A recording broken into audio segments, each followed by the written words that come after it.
ISF অর্থাৎ Indian secular front সহ ভাইজানের সমস্ত রকম খবর পেতে এই ইউটিউব চ্যানেলটিকে সাবস্ক্রাইব করে পাশের ঘন্টাটি বাজিয়ে রাখুন। সন্দেশখালীর তেভাগায় প্রথম নির্বাচনী প্রচারে আইএসএফ প্রার্থী আক্তার রহমান বিশ্বাস। শুক্রবার রাতে ভেরিকে কেন্দ্র করে তৃণমূল আইএসএফের কর্মীদের মধ্যে গণ্ডগোল হয়। আইএসএফের 22 জনের বিরুদ্ধে থানায় তৃণমূল অভিযোগ করলেও আইএসএফের অভিযোগ পুলিশ নেয়নি বলে দাবি করেছে নওশাদ সিদ্দিকীর দল। শনিবার ধামাখালীতে কর্মী সভার পর তেভাগার ঘটনাস্থলে যান বসিরহাটের আইএসএফ প্রার্থী।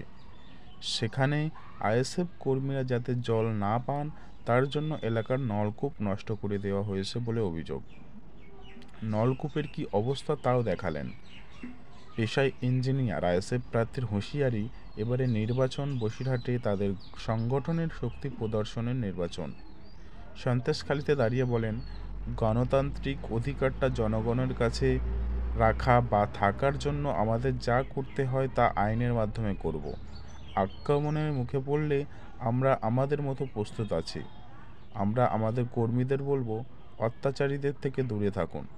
এদিকে ভোট এলেই বঙ্গ রাজনীতির আঙিনায় বারবার উঠে আসে সংখ্যালঘু ভোটের প্রসঙ্গ।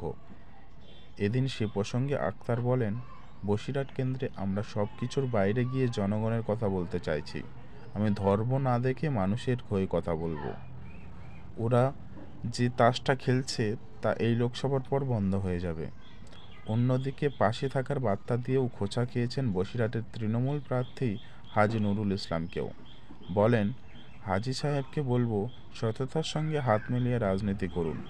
আমার বাড়ির পাশের লোক উনি, দুর্নীতি তো অনেক দেখেছি, তাই ওনাকে বলবো স্বচ্ছতার সঙ্গে রাজনীতি করুন। সব জায়গায় আপনার পাশে থাকবো। স্বচ্ছতার রাজনীতি বসিরহাটে হলে এখানে আর মারপিট হবে না।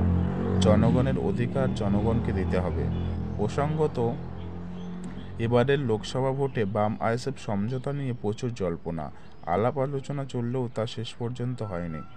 যাদবপুর, মুর্শিদাবাদ, বালুরঘাট, শ্রীরামপুর পাশাপাশি বসিরহাটেও বামেদের পাশাপাশি প্রার্থী দিয়েছে আইএসএফ। এদিকে বসিরহাটে বামেদের টিকিটে দাঁড়াচ্ছেন সন্দেশখালীর প্রাক্তন বিধায়ক নিরাপদ সর্দার।